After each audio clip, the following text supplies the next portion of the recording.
এই বিষয়টি? আমার তো কোন রকম কোন প্রতিশ্রুতি উনি কোন সময় পালন করছে বলে আমরা তো দেখি না।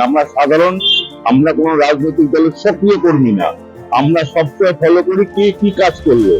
আমি জলের সমস্যাটা মেনলি বলবো। এই সকালে জলটা দেওয়ার জন্য আমি 18 নম্বর ওয়ার্ডে আমার দোকান, 6 নম্বর ওয়ার্ড 18 নম্বর ওয়ার্ডে, ওখানে মাসে 15 দিন আমরা জল পাই না, পেলে একটু করে পাই। মেন রোডের উপরে জল, এই জলটা আমাকে নিতে হয় প্রতিদিন, আমাকে স্বয়ং নিজে, আমি দোকানের ওনার হয়েও আমাকে নিতে হয়, কারণ স্টাফ অত সকালে আসে না।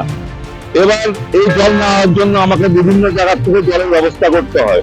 সাধারণ মানে ন্যূনতম যেটা চাহিদা জনগণের বা আমাদের যে চাহিদাটা, সেই সামান্য পানীয় জলটা দিতে পারলো না।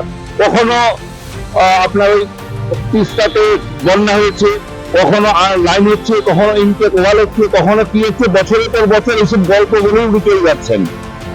জল সামান্য জলটুকু দিতে পারে না। প্রথম সমস্যা হলো আমার নিজে ফিল করি আমি প্রতিদিন এই জলের সমস্যা হলো সবচেয়ে বড় সমস্যা। আর জ্যাম সমস্যা।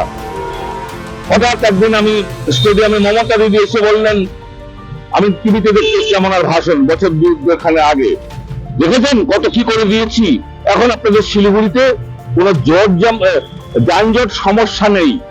আমি মোবাইল ভেঙে দিচ্ছি রাগের চোটে। একই হাতের তালি। অসভ্য আমি। সারা আগে কি পরিস্থিতি ছিল, এখন কি পরিস্থিতি, চলা যায় না। অপরিকল্পিত নোং রাস্তা চলছে শিলিগুড়ি শহরটা, প্রশাসন থেকে শুরু করে যাবতীয় যা রাস্তা আছে, এতেই যদি শৃঙ্খলভাবে অন্তত পুলিশ প্রশাসন বা ট্রাফিক একটু যদি করে, একটু যদি কন্ট্রোল করে, তাও অনেকটা সুবিধা হয়। শুধু ভাষণ আর ভাষণ দিয়ে পার করে দিচ্ছে, এ চলবে না। জনগণ বুঝে গেছে এবার, বুঝতে পেরেছেন? জনগণ বুঝে এবার যা করার করবে। এর বেশি আমি কিছু বলবো না। আমি সুখময় পাল, নাম্বার 1 রেলগেট ব্যবসায়ী সমিতির একজন মেম্বার। নমস্কার।